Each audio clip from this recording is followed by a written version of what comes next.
मेधां मे इन्द्रो ददातु मेधां देवी सरस्वती मेधां मे अश्विनावुभौ आधत्तां पुष्करस्रजाः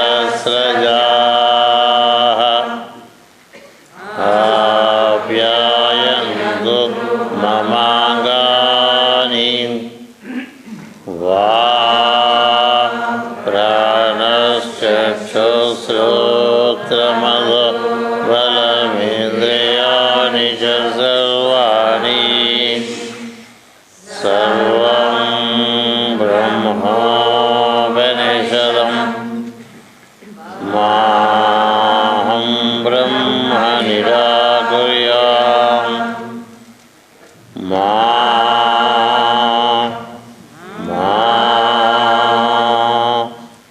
ब्रह्म निराकरोत्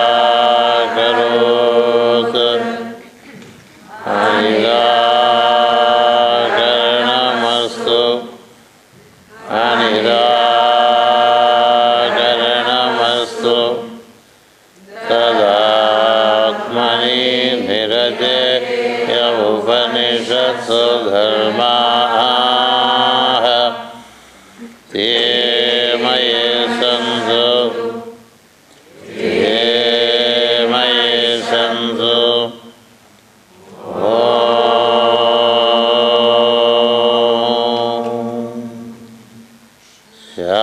शान्ति शान्ति शान्तिः. Hearty fraternal greetings and good wishes to all the brothers and sisters. Group living is a means by which we enable communion of the soul and the personality, enabling the super soul to manifest. Group living is to bring the personalities to the threshold of the temple. The temple has 3 doors. We need to consciously open the 3 doors and enter the first temple. The occult statement is, let us open the 3 doors and enter the first temple. Unless we enter the temple, the work does not commence. The work does not happen. Each one of us is a temple.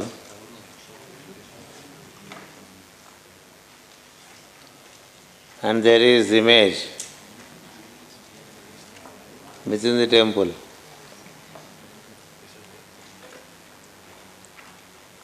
There is the inner man who constitutes the image.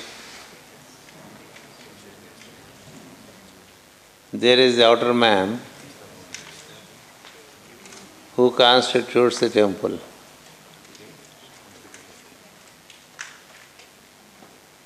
The inner man is the image of God. Therefore, to be able to receive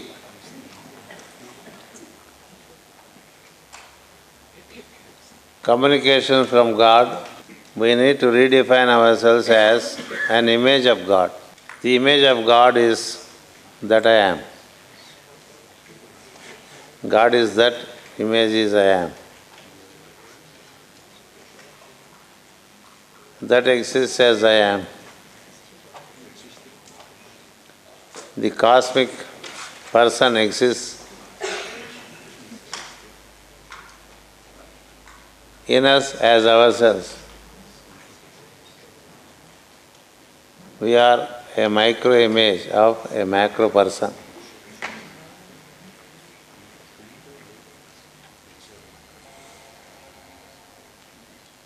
Around us is the personality that we build. And that personality can be a temple. It can be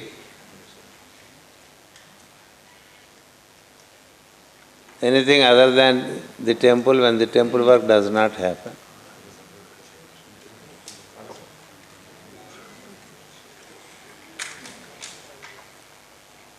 When temple service happens, it is called a temple.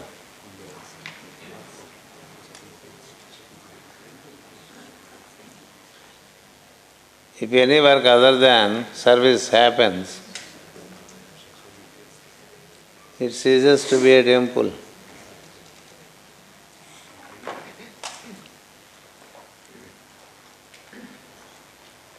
It is therefore required that we build the temple and reinstall ourselves as the image of God, so that the God functions through us.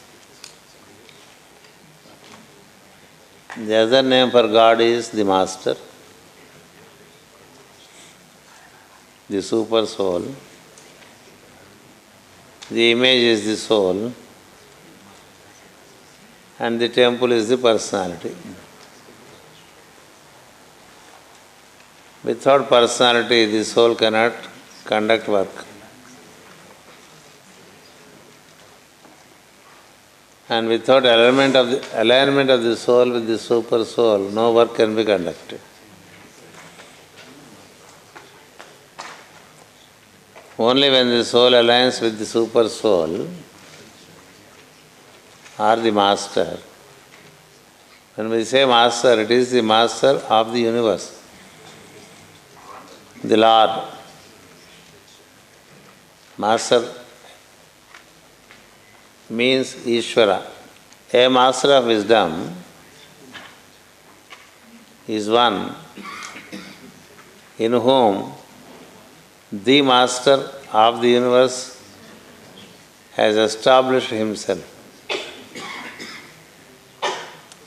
And the work of the master of the universe is conducted through a master of universe, through a master of wisdom. The master of the universe functions through a master of wisdom.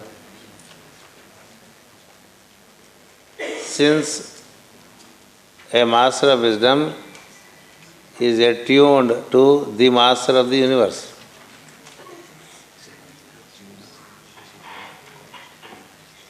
it is verily the master of the universe who functions through a master of wisdom. It is only because of that situation a master of wisdom is called a master. It is only for that reason he is called a son of God.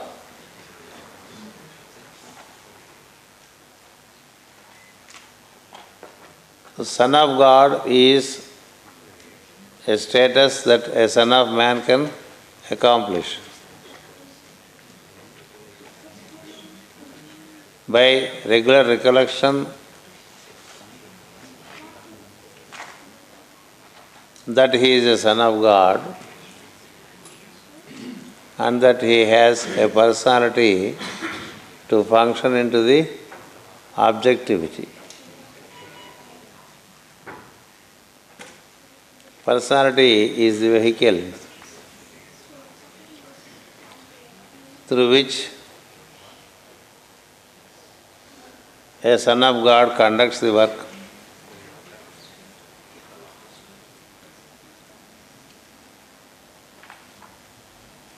To him, his personality is totally cooperative.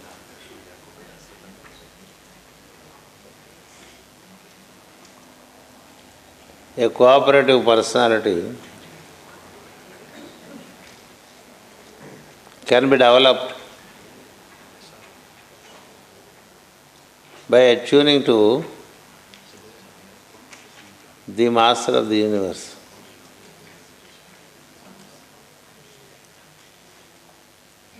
A master of wisdom helps us to tune up.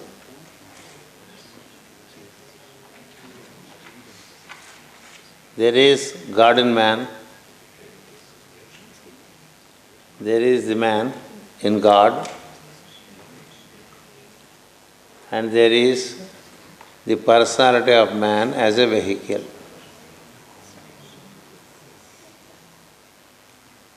God and man in God, and the personality of the man. The three have to be in alignment.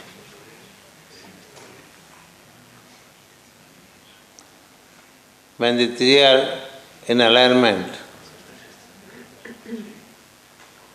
then there is the grand work of temple that can be carried out.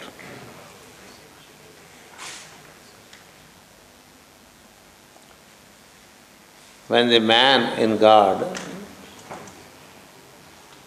does not tune up to the God in man,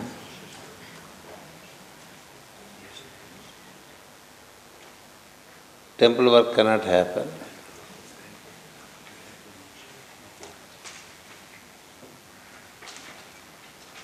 Such temple is called a desecrated temple.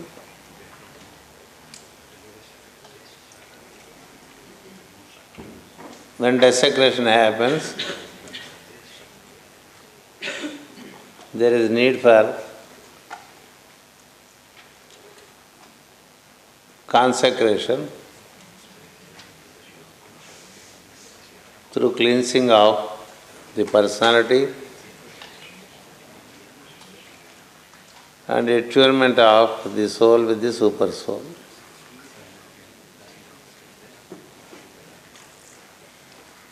There is the center in us of master consciousness. There is the center in us as the soul.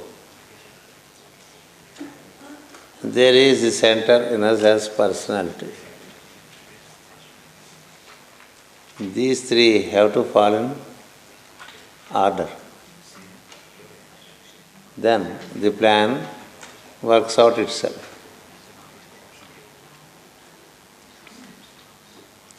When the personality goes astray,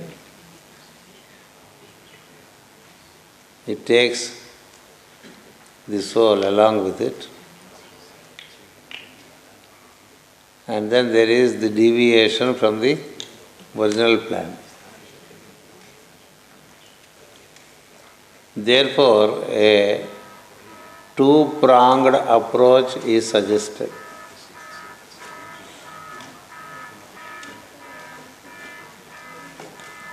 On one side, train the personality.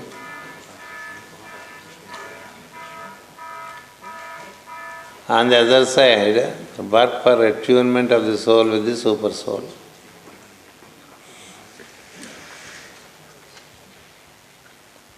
Attunement of the soul with the super soul energizes the soul to train the personality.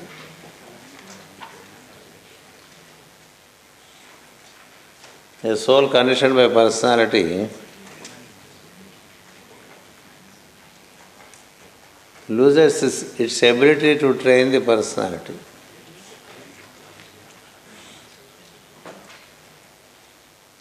When the horse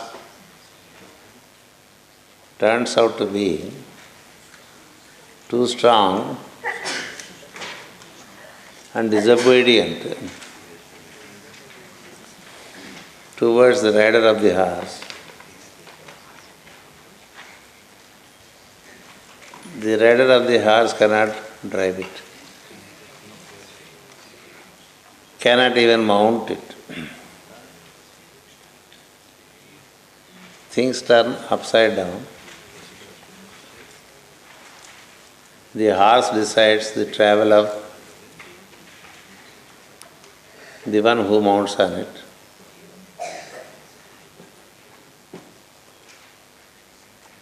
The horseman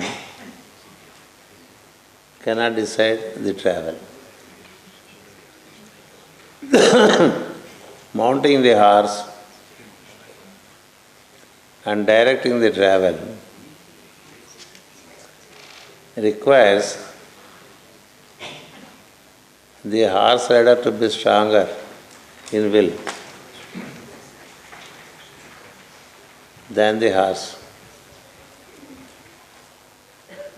Be it a bull, be it a horse.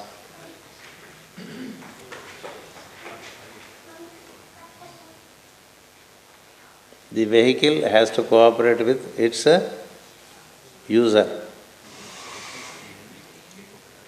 If not, the travel plan is not accomplished.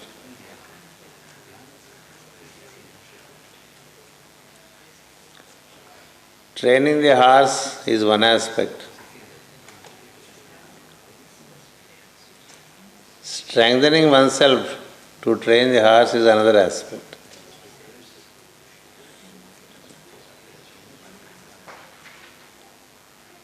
When the horse is stronger than you, when the personality is stronger than the soul,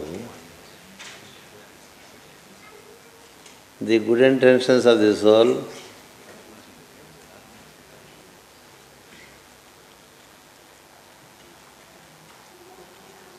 are ignored.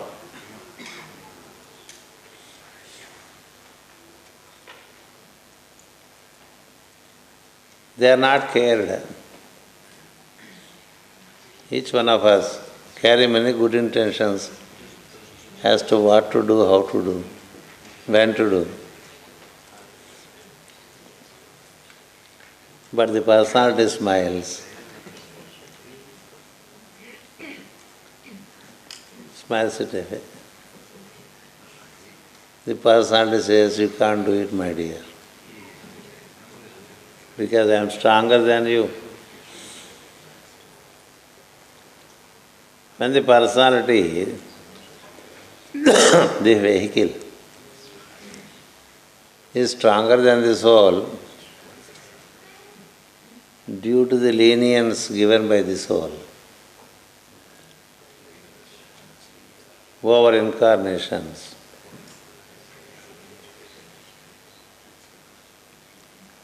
it becomes difficult to tame it. One cannot tame a wild tiger, a wild elephant, a wild bull,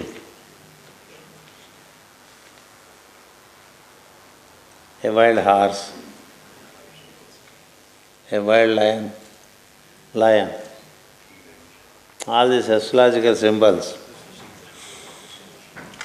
indicate the kind of personalities that we hold on to.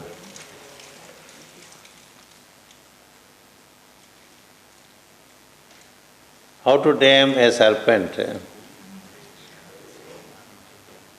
and make it a flying serpent is the work of a scorpion. How to tame a wild bird, mount on it and travel all over, even up to the seventh sky.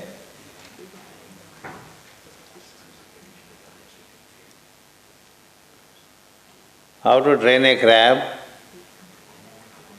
which always goes sideways. You want to travel, to go forward, it takes you sideways. That's how the crab cancer is. So all sun signs indicate that there are personalities which need to be trained, tamed, with friendliness, and with their cooperation move forward.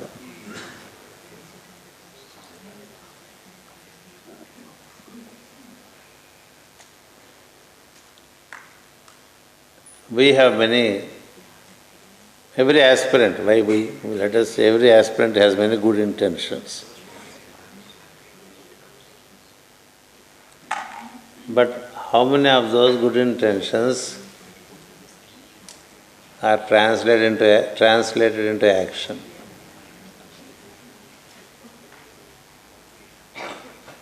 It is generally a losing battle.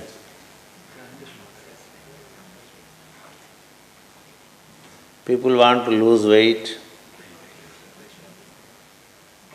The body smiles and it gains weight. It works the contrary. You want to lose weight? The personality asks, yes. The soul says, okay. It works the contrary.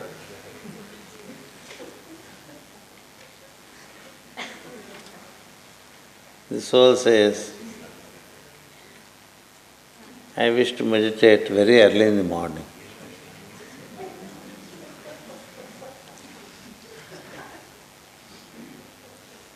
Because the books say meditation is at its best if we can do it for, say, 90 minutes, thrice a day, or 72 minutes, or 48 minutes, or 24 minutes.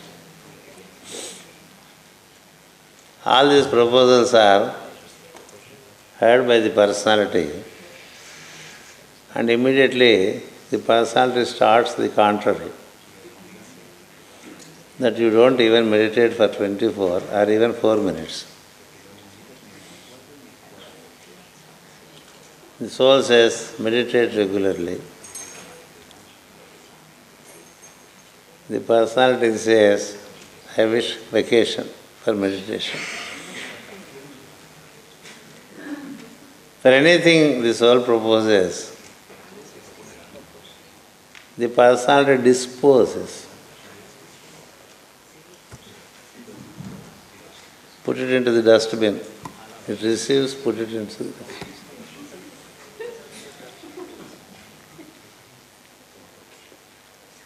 Years pass by. Instead of gaining ground, we lose ground through time. This is the normal story. There can be exceptions here and there. But that's a normal story if we make an analysis of oneself dispassionately.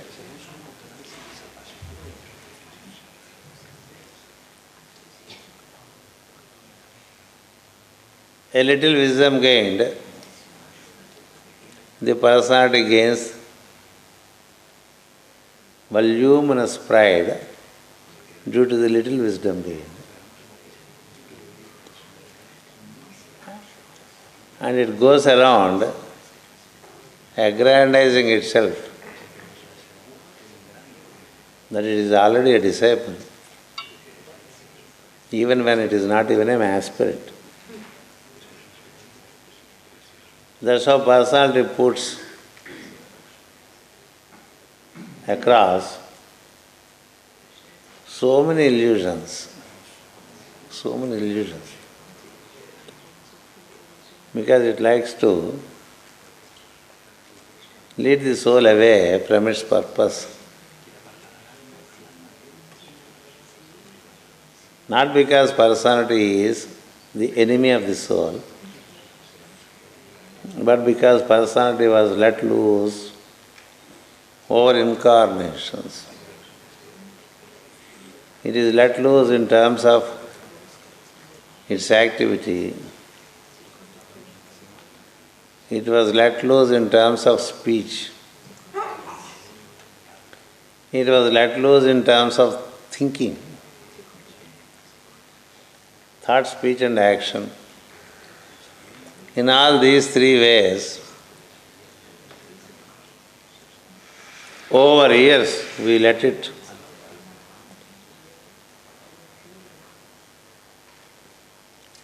Overnight it will not amend itself. Just because you propose now, I can't change. says the personality. I would like to speak pleasantly. I would like to speak truth.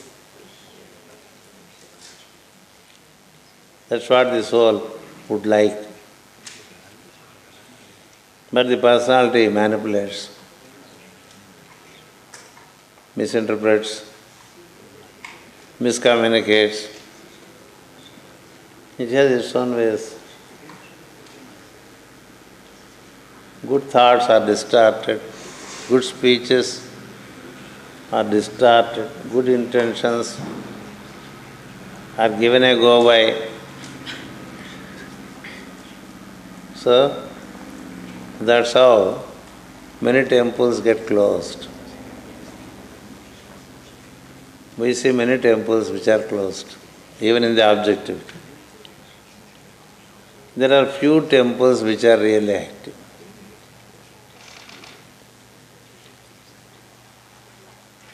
And humanity is busy visiting the ruined temples,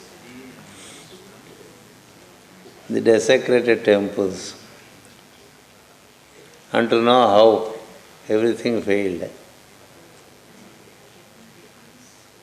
But it should also know how certain temples succeeded and continue to be an inspiration. Today you see the most important temples of ancient times are either desecrated or under great conflict. Be it Ayodhya, be it Temple of Solomon, be it temples of Mexico, all those ancient temples are where they are in existence. There is tremendous conflict. It is only a message of the state of humanity. Let us not worry about the temples in the objectivity.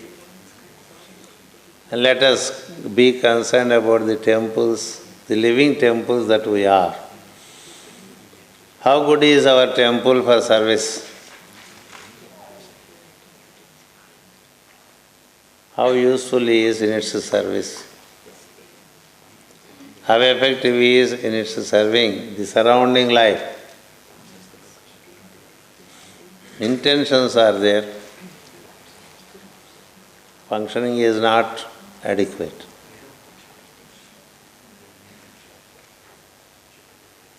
Most of the temples are closed. They are only symbolically temples but not functioning temples. But it does not discourage a master of wisdom.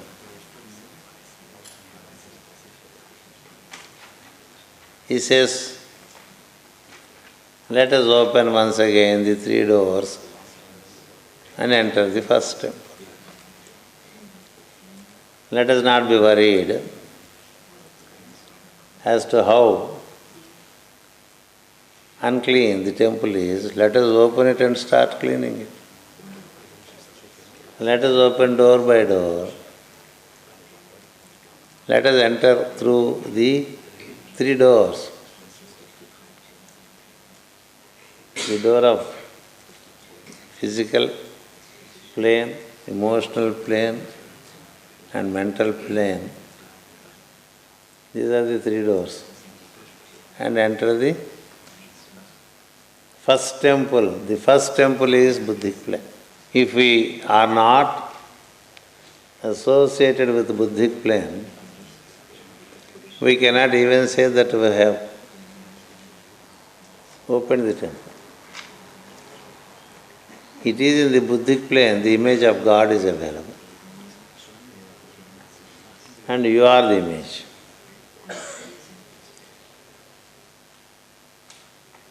How to open it? Because the closed temple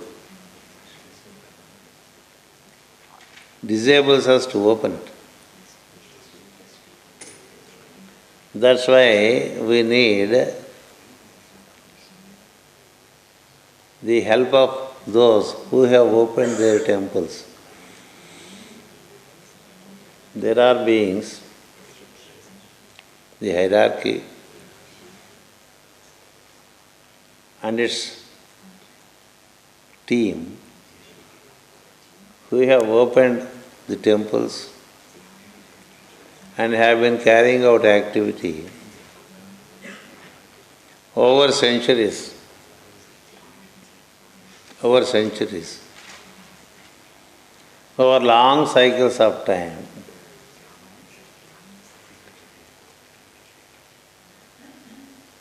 They have the keys. They also have the energy to reinforce our energy. For those who wish to open their temples and be effective server, not only for a life, but for eternity, they are available to help. That's a facility. That's how teachers are there. They are available to help those who sincerely seek to reopen their own temple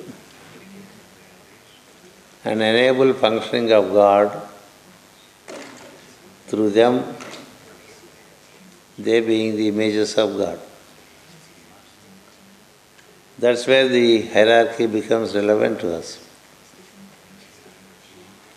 And hierarchy is ever intent upon helping those who wish to work with themselves, association with them in thought, energizes us. It energizes, it effectively energizes us. With that renewed energy, we can restructure our temple. We can reform our temple. We can cause the needed transmutations, transformations, and transcend all the three planes of objectivity and enter the subjectivity. It's a facility. A person who is weak to handle his own situations, relating to his own personality, finds the needed strength when such person associates with a person who has gained enough strength to work with his own personality. Such ones can help others. A sinking person cannot help another sinking person. At best they can sink together. A person that is afloat can help the one who is sinking. A person who is bound by python binds you by the hands and by the feet. You can't wriggle out. Your hands are all tied down. You are totally conditioned. How can you fight when it is tightening its grip around you? The grip of personality is like the grip of python. It continues to grip.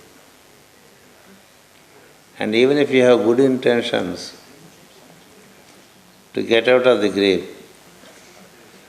You are in a disabled position. Another person who is also bound by a python cannot be of any help. He can be a sympathizer. The first one says, it's so difficult. The other one says, it's equally difficult. 2 or 3 group members gather together and speak how difficult it is to carry out the practices given in the books by the masters of wisdom. By their group discussion, they decide that it is difficult, therefore let us not worry about it. But the grip tightens. Who can help? The one who has free hands, who has made python as his vehicle, but not a conditioning factor. Only he can help.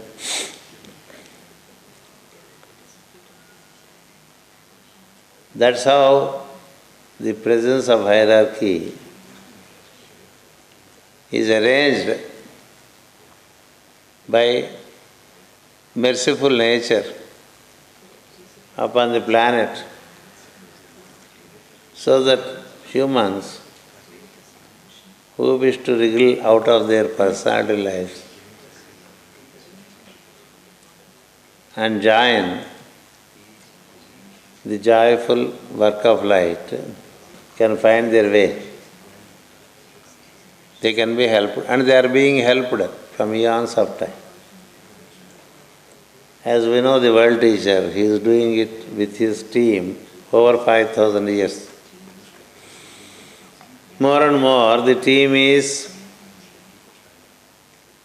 improving, though not in great numbers, say by a dozen a century. Every century, if a dozen join the hierarchy, it is already seen as a great success in the work. Amidst billions of humans, hierarchy is rejoiced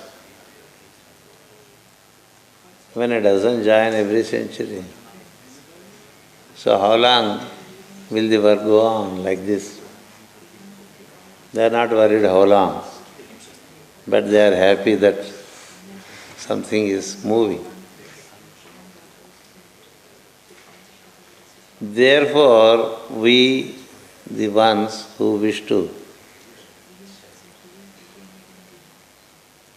unwind ourselves,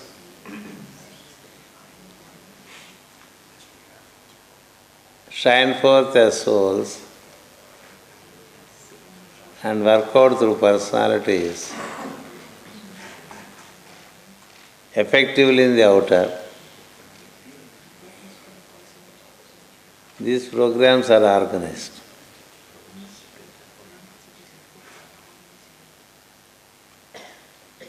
We have to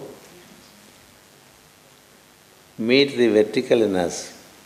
The life of objectivity is the life of horizontal activity. We may be thinking that we are moving vertical, but mostly we move horizontal. Vertical has to be contacted consciously by receding from horizontal movement. Movement into objectivity is horizontal movement.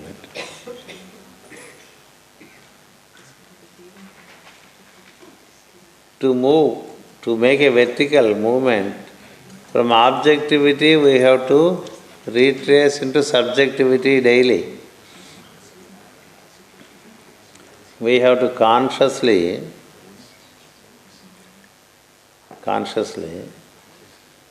reach the heart, to stay there, to take up to the vertical lift.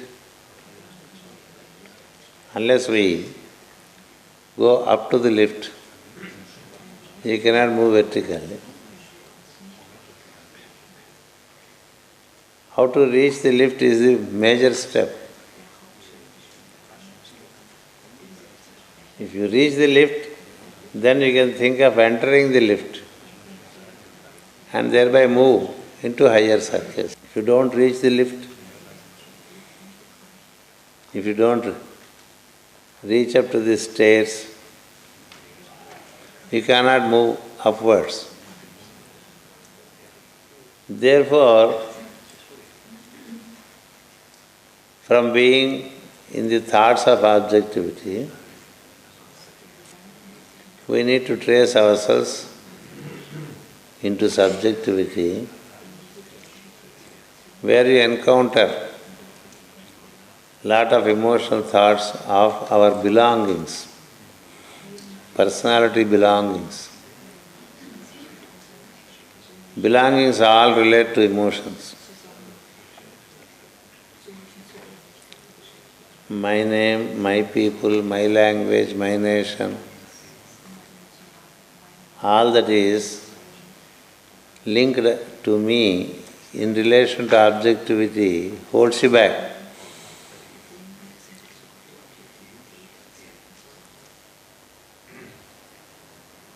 Then one is held by one's own thoughts, his own thoughts of what is right, what is wrong, what is correct, what is not correct. Everyone thinks he is right, others are wrong, So, there are so many isms, so many thoughts. We need to move beyond our own realms of thoughts and our own realms of belongings and visualize ourselves standing naked. Naked means not with our own concepts of wisdom, thoughts of wisdom, but standing as I am. Standing as I am without other concepts would enable us to stand in the heart or beyond mind, in the buddhic plane. Therefore, so many practices are given that we enable entry into the heart. Even entry into the heart, we try to conceptualize and bring it into mental plane than to make a real entry. To be able to enter into the heart, where you find the escalator, the lift, we can take to the help of respiration. Respiration enables us to contact the center of pulsation. At the center of pulsation, all beings are equal. All beings are equal. Be it male, be it female, be it young, be it old, be it man, be it beast. Each one of us as a unit of pulsation are just one and the same. Our abilities may be different, but as pulsating principle, we are on par with the other pulsating principles. All beings pulsate.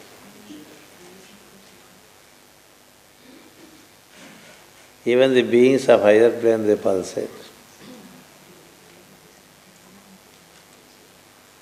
After the cosmic plane, there is pulsation. Even in the infernal worlds, there is pulsation. Pulsation is a common factor for all beings in the universe. Space pulsates, universe pulsates, the cosmic person pulsates.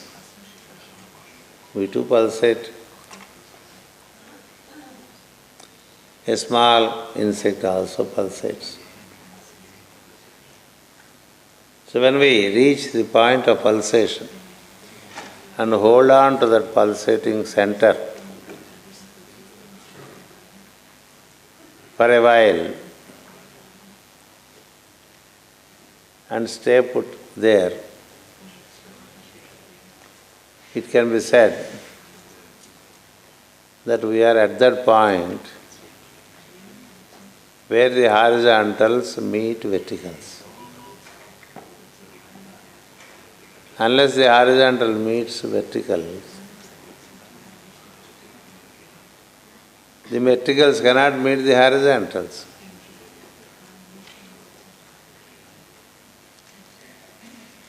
Masters of wisdom, they can vertically come down and meet you if you are at the point where horizontals meet verticals.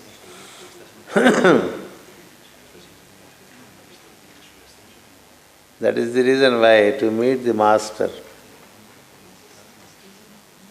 you need to be in the heart. Heart is the meeting place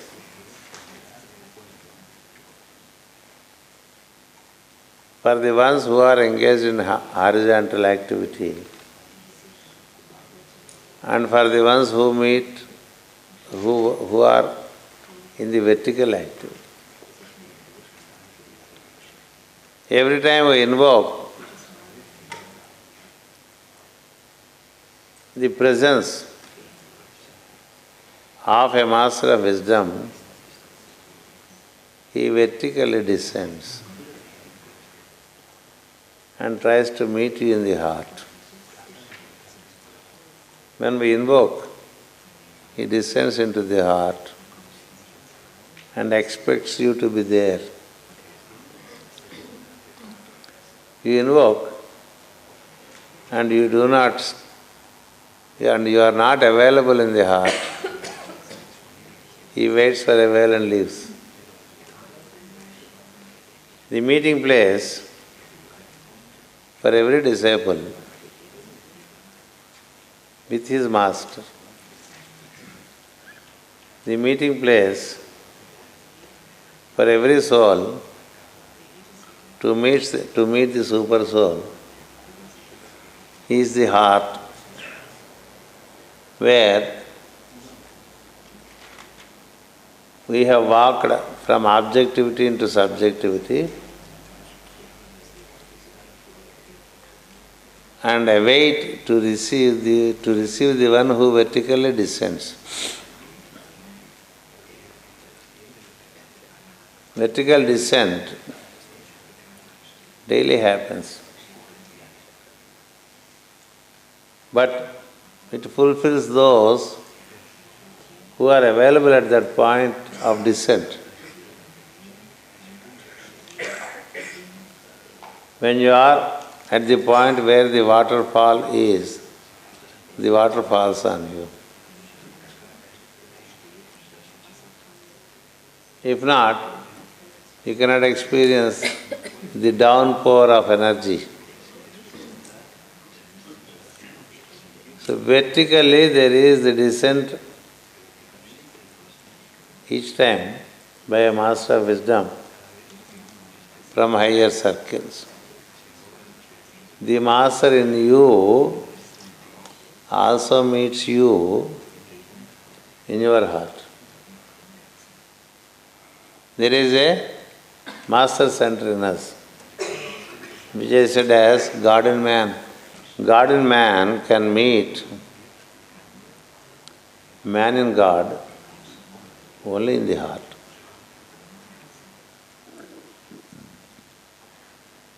Therefore, all world scriptures strongly speak that we walk from objectivity into subjectivity. From the objectivity, if you walk into subjectivity regularly, slowly you will develop the subjective mind. Mind has two faces. It has an objective face, it has a subjective face. The subjective face of the mind can relate to subjectivity.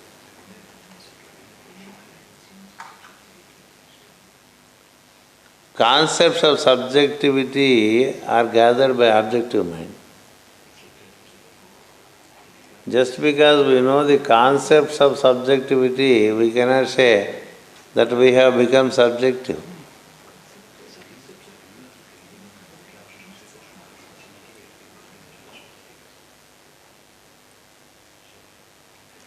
Subjective mind can experience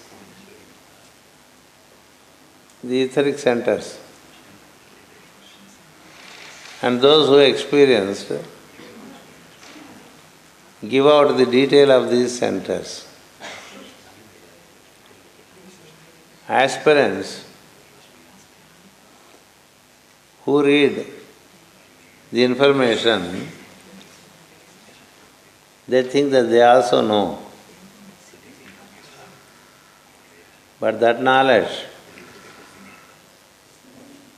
is not yet transformed into wisdom. Information from the books is not realization. There is information about Shambhala.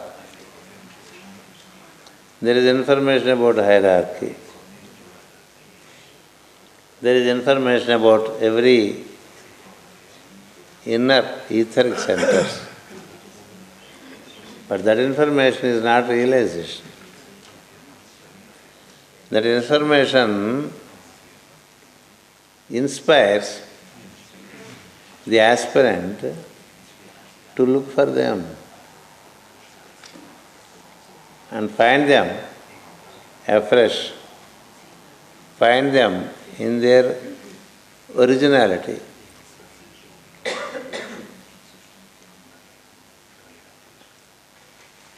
It is a realization.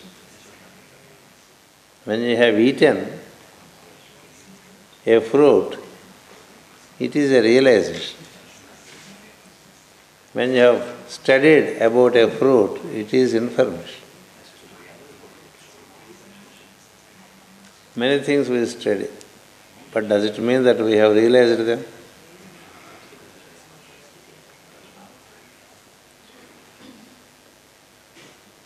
The study enables preparation of the objective mind, and only practice enables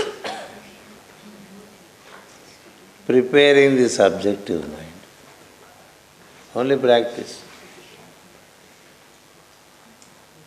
Information is there that we live in His temple, in His name we live, in His temple we live. All that is information. It's an information to objective mind. May the light in me be the light before me. Is information. But do we see the light in the other? Do we see the personality of the other? When we stand in personalities, we only see the personalities. When we stand in soul, only we can see souls. Then only we can see souls. Standing in soul, you can see the soul. Standing in personality, you cannot see the soul.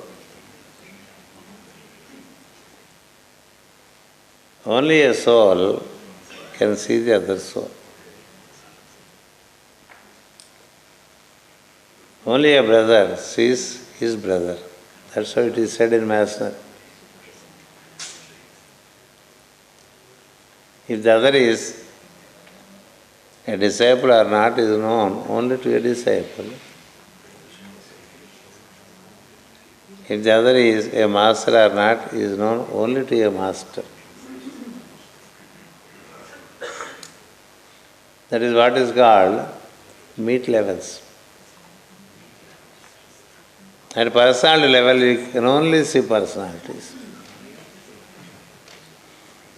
We have one information about ashrams, about masters, about subjective life and subtle life. There are books on supermundane, 1, 2, 3, 4, like that they are coming. By reading them, we have not realized them. They inspire us that we have to realize this. But realization happens only if we make a regular habit of visiting the heart.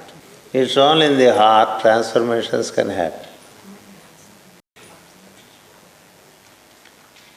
Only in the heart transformations happen. Theorizing about heart and its activity does not mean that we are in the heart. Stay in the heart. As many hours as you can. Invoking the Master, stay in the heart. That's it. You don't have to do anything else. Staying in the heart causes the transformations. Heart itself is magnetic, it magnetizes. By heart I don't mean the physical heart, the pulsating center. Be near to the pulsating center, be proximate to it.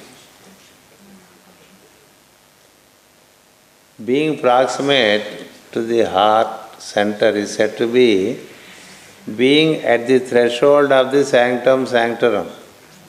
At the threshold. Just be there. The energy causes transformation. Being there is enough. You are transformed. A caterpillar, being in it, transforms into a butterfly.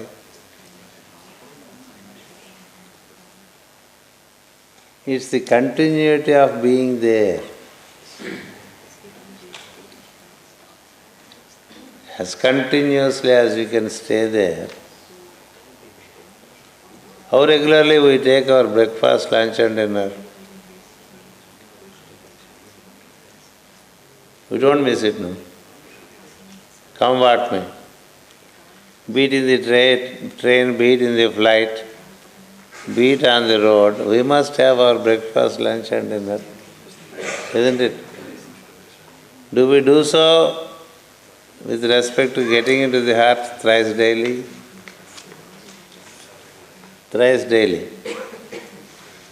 Just as we don't miss our breakfast, we are also not expected to miss the morning prayers, noon prayers, evening prayers. Master Jwalpul says, in the accident it is better they stay 5 times. In the Orient it's okay if it is 3 times. He has his own reasons. I don't want to get into it. 3 times, 5 times, all times. Whenever there is some leisure, just relate the mind to the respiration, reach pulsation and be there. When you are at the pulsating center, the objectivity disappears.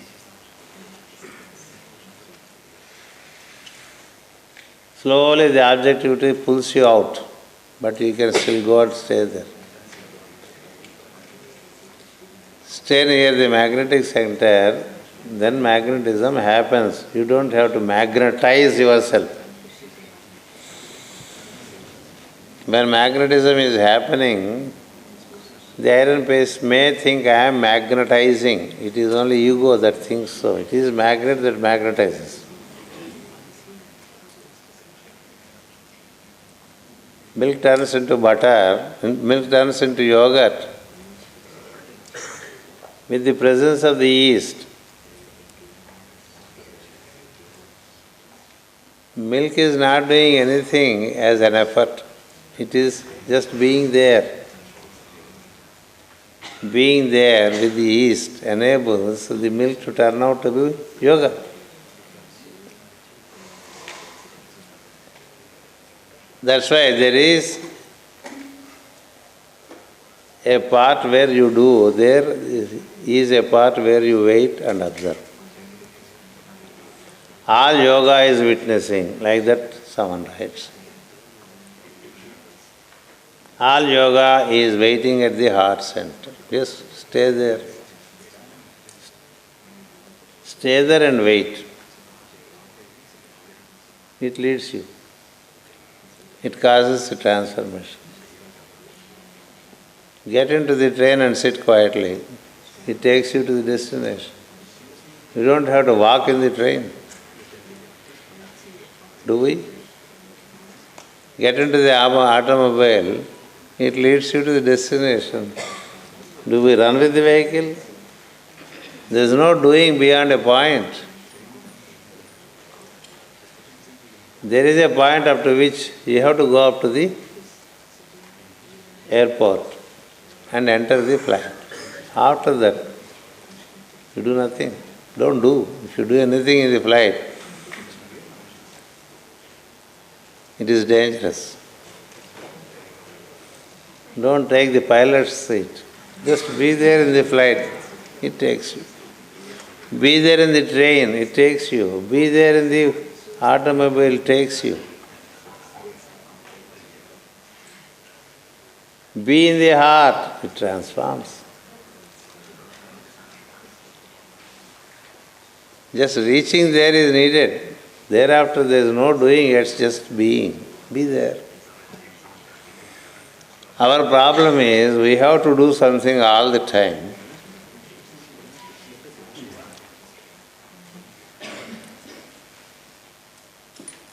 Why can't we be for a while? Since we cannot be, the nature arranged sleep so that we are ceased from doing for a while and we come back fresh. Doing is not ultimate.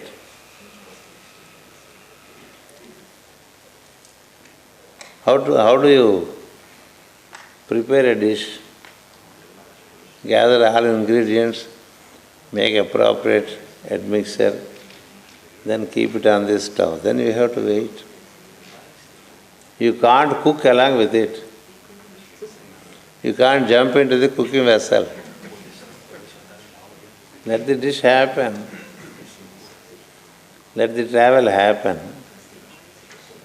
Take to the boat, the river takes you by the sail. That's how bring your mind with the help of respiration up to the heart center, the pulsating center. He conducts in the heart, the art of transformation happens.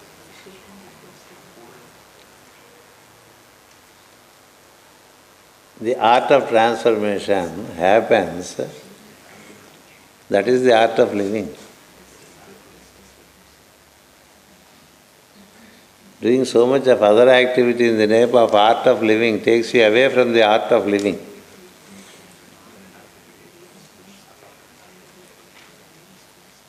We take up a good name and then do all activity with it.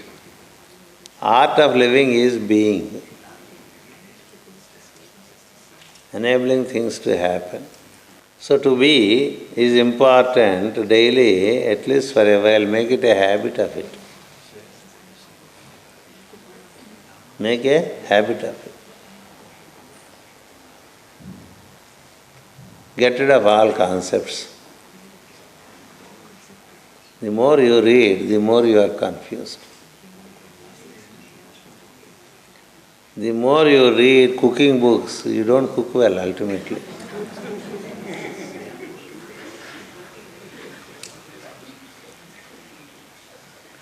Don't read cooking books. Be with a cook. You will learn how one can cook. The master cook is in the heart. He cooks you. That's what Master CVV said, bring your vehicle to my workshop, I will repair it. You just stay. You can stay and observe, I will repair it.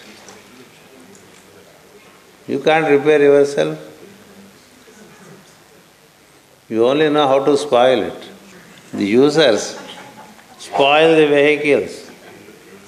The mechanics repair it. He said, I am the master mechanic. Bring your vehicle to me, park it in my shed. And thereafter witness my work of repairing. Just enters the vehicle daily. Daily I repair it and make it fit and make it even better. Make it better. That's why every master has a special way of expression, but the work is the same. Every master does the same work. He uses different terminology. That's all.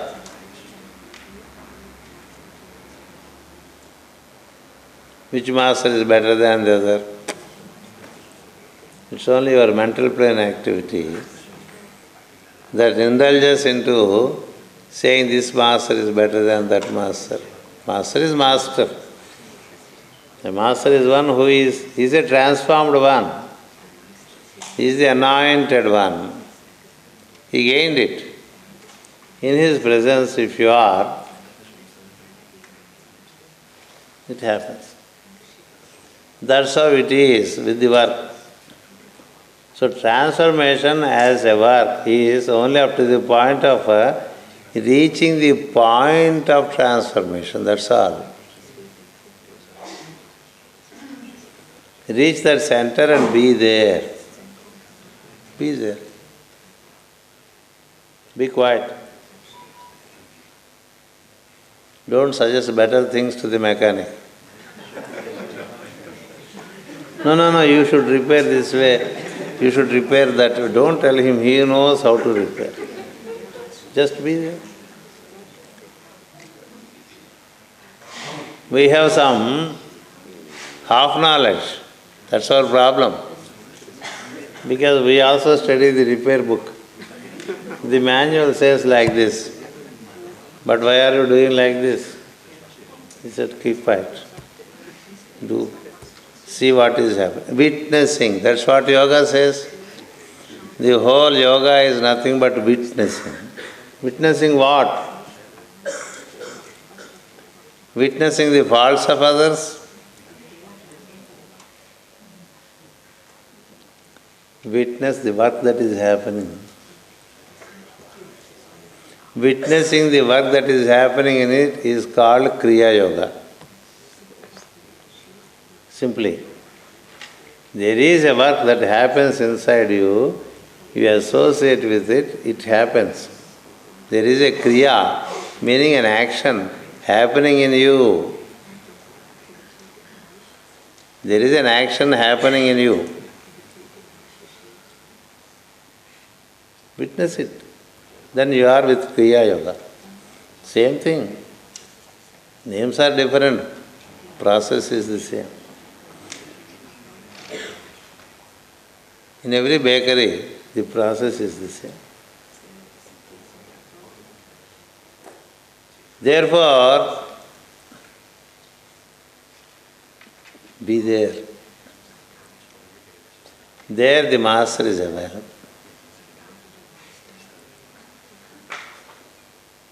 In Sanskrit they say Hridayam. Heart is called Hridayam.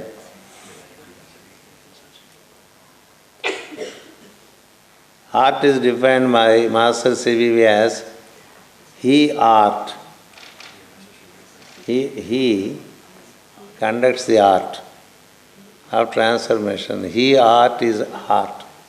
That's how he bifurcated the word He-A-R-T, heart. He, the Master, and his art. He art. His art. But the original import is in Sanskrit. We should give due credence to the word Hridayam.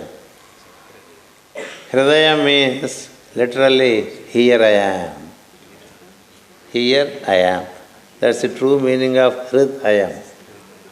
Hrid I am, here I am. The Master is at the heart, Hridayam.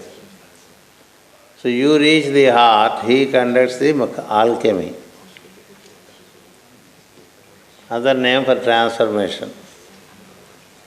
If there is a book on transformation, there is a book on alchemy, we think they are two different books.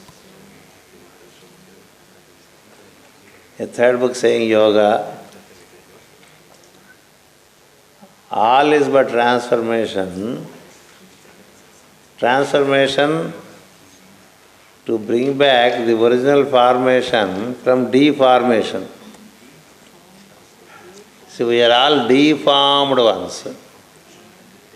So when it is deformed, it has to be reformed in tune with the original. The original was okay. The original is distorted due to ignorance.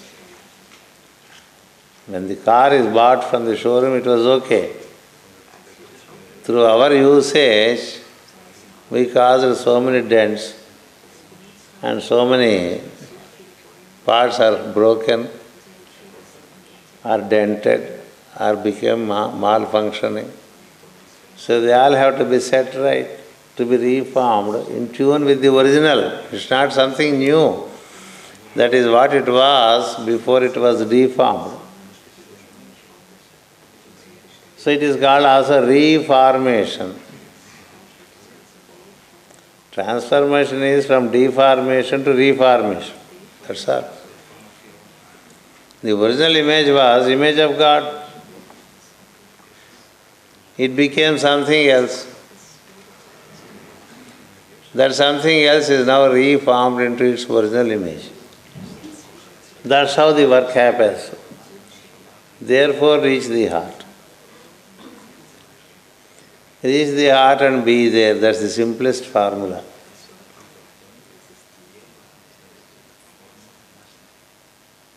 Every true master of wisdom says, be with me, be in the presence, be in the heart.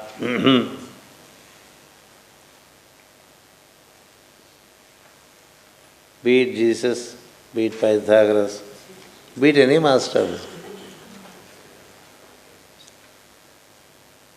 Therefore, the work of transformation is to reach from objectivity to subjectivity. Reaching from objectivity to subjectivity and being there has to be practiced regardless the busy schedules we have. You cannot have an excuse for not being in objectivity, in regularity and in regular periodicity. Regularity and regular periodicity is recommended to create the new habit. Once it becomes a habit, it becomes easy. Today we don't have to create a habit of taking breakfast. It's so effortless now. Immediately after the morning prayers, the legs lead you to the breakfast table. The hands lead you to the plate. And we don't have to inform the hand to put it in the mouth, the food. Do we inform the hand to put it in the mouth? It will not put anywhere, it only puts in the mouth. Isn't it? Don't put on the top of the head. It doesn't directly put it in the stomach. It puts it in the mouth. And it is so effortless, as being unconsciously doing it. So mechanical. Why? Because you created that habit. But in the childhood, till mother taught it, you did not know how to put the hand in the mouth. You ask a child to put it in the mouth, the hand doesn't reach the mouth. But once it reaches, and when it tastes, wow, it has to go only here. I can't put the food anywhere except in the mouth. It's a habit. Similarly, this habit is to be created with effort. That is called striving. That is called striving. More and more regularly, more and more frequently, if you are able to be at that point where horizontals meet verticals,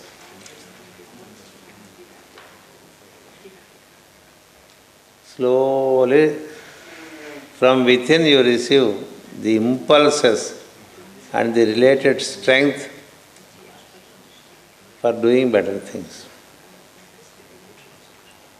For doing things in a better way, to start with.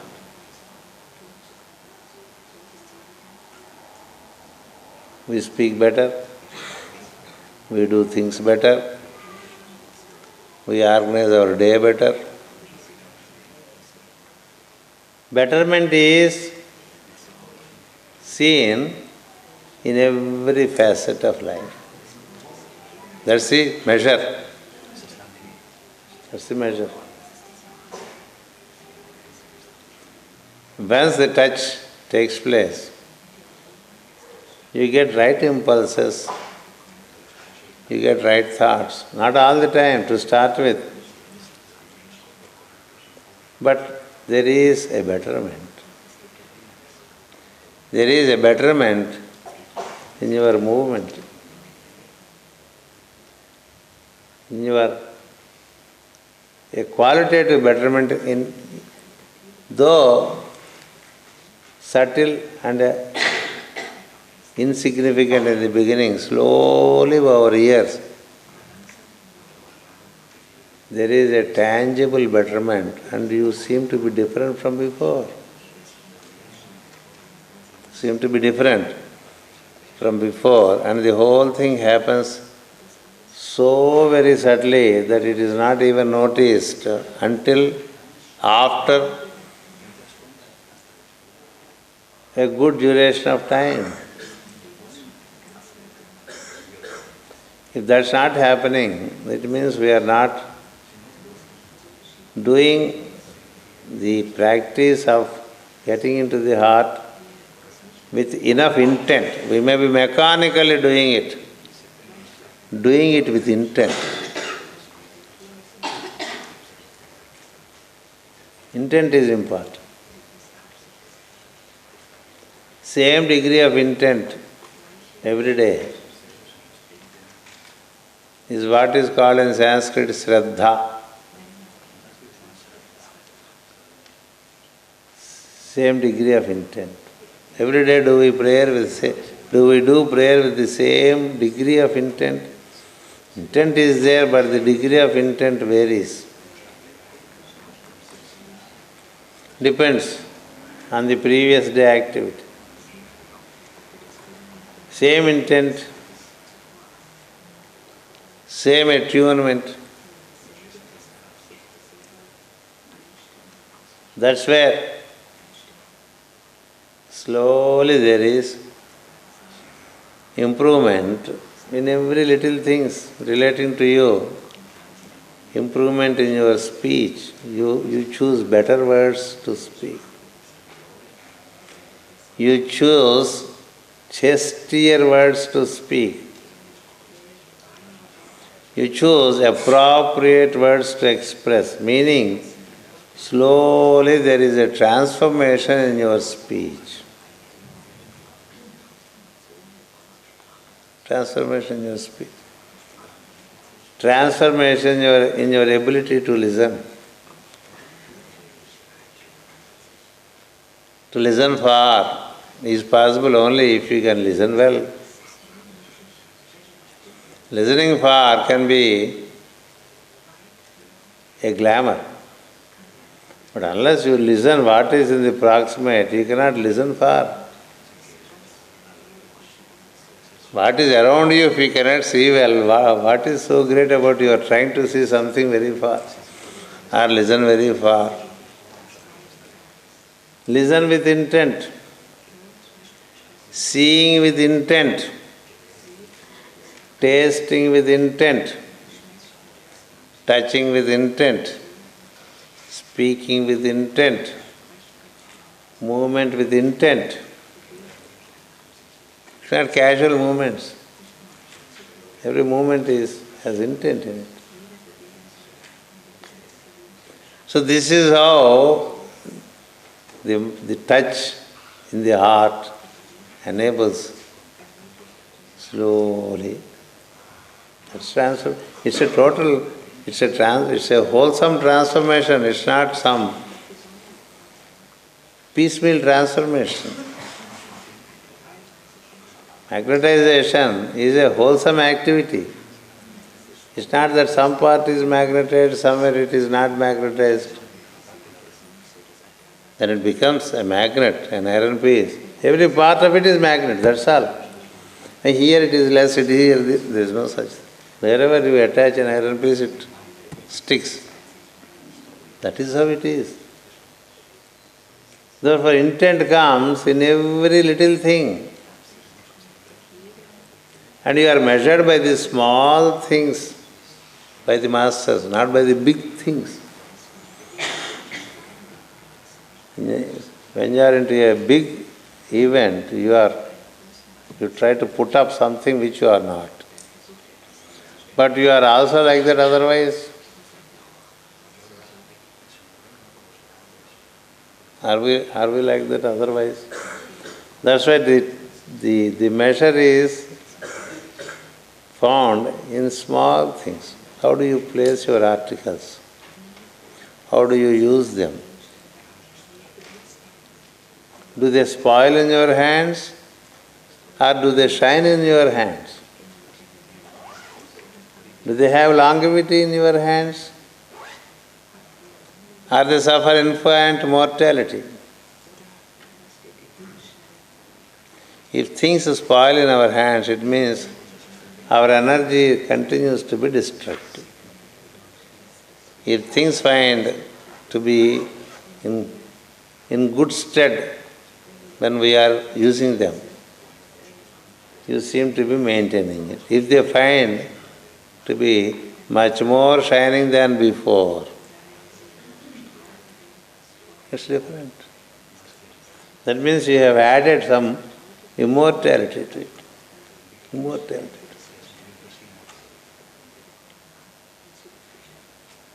That's how it is.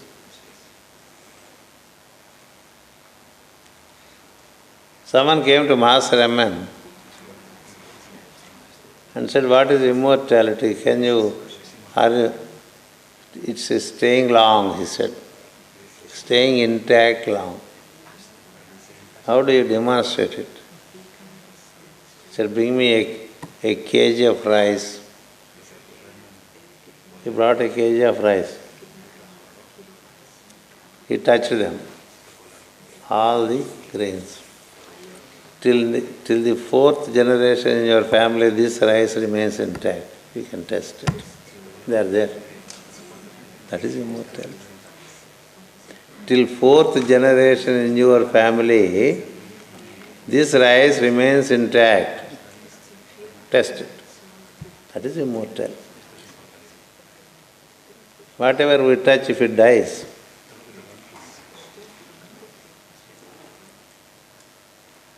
if you touch a flower, it should unfold. It should not contract. Such is the touch of a master. If a master touches, more life comes into it, it tends to be more magnetic, more electric. And that touch is what he intends giving us. Therefore, he comes with a lot of intent. A master of wisdom comes with a lot, abundant intent. Depends how the reception is. As much as one is oriented, so much he receives. And he is dispassionate. He is not discouraged if nothing is received. And he does not aggrandize if someone is transformed.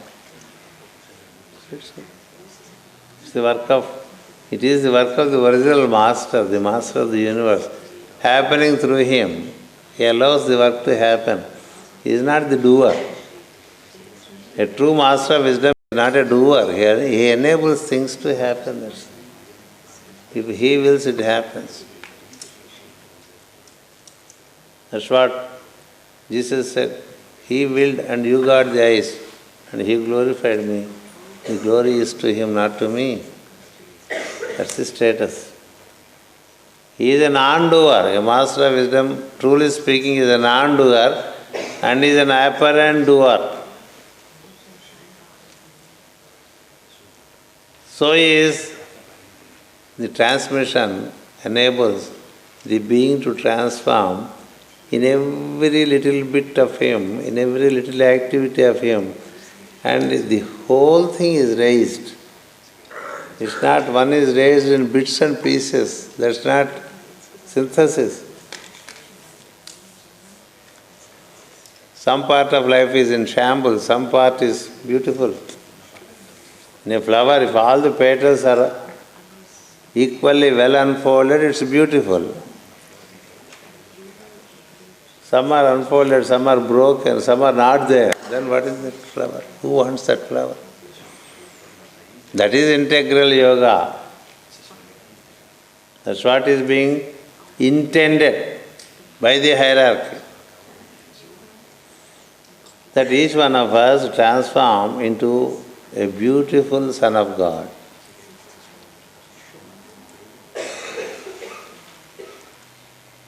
This is what is also called tending towards perfection. That's how it is, and for that reason we gather. It's not that we do not know, but being together, we bring this energy more abundantly into us and try to see how much we can assimilate it. As much as it is assimilated, so much the transformation happens. If you are able to assimilate food, your body grows healthily. If the assimilation center is not working well, you may take any kind of healthy food, this food, that food, but you look the same. There are many who are crazy after healthy food, but they are not healthy. Why? Because assimilation. So likewise, there may be people who would be doing a lot of practices, but assimilation of the energy coming from the Master enables nourishment and fulfillment, unfoldment and growth. So that's why we gather now and then. And more so with great intent for MayCall, because it's a day of initiation. And we are in preparation for initiation. Why we gather a day or 2 or 3 days before is to prepare to receive. We cannot just arrive and receive it. People just arrive and they want to receive it. Where is the preparation? Just arrive for MayCall and receive it and go as if it is something to be taken from the market. It's not available like that. It's an orientation, it's a preparation for reception. So as much as we orient, we may come even 5 days, 6 days, 7 days earlier, but if we are not oriented, nothing happens.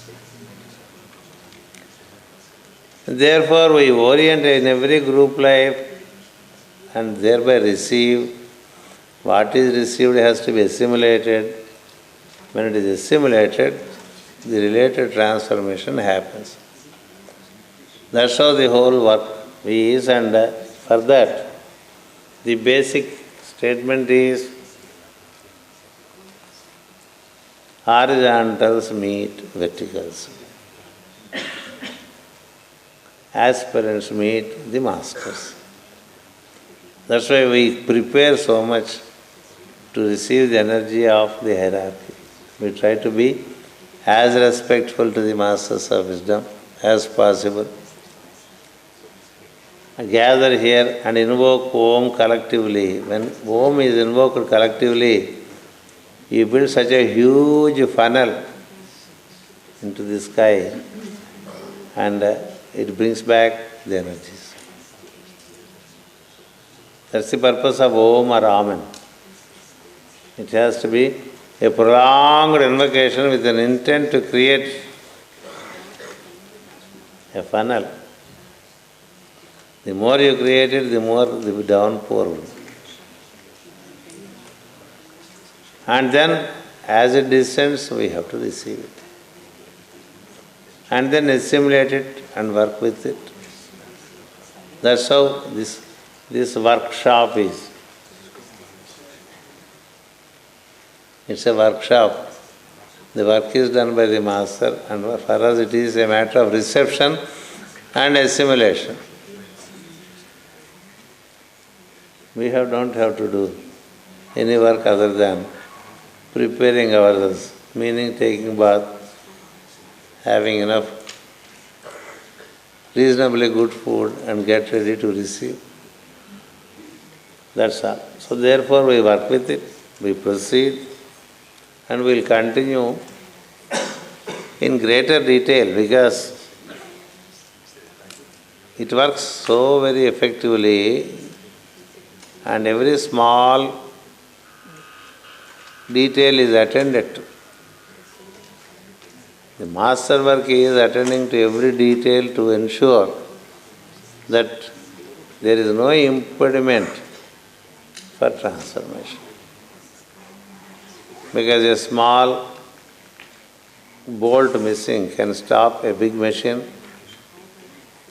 Therefore, the master's work is in great detail. It is a work of impermeation, impregnation to every cell of our body. He means the energy. The energy of the master impregnates into every cell of the body. Because it is in the cell of the body there is inertia. That inertia has to be burnt up. The cells have to be made magnetic, if not radioactive, so that enough fire is generated inside, resulting in formation of Kundalini fire. Kundalini fire shall have to be generated. It is not deposited in us. It has to be generated. When the cell fire, the latent fire in the cell, when it is all gathered with the impregnating work of the master, It gathers itself into a flame. That's how these sticks gather themselves, it gathers the latent heat and produce the flame. That flame is called the fire of Kundalini. The pranic force in us, which is the active heat,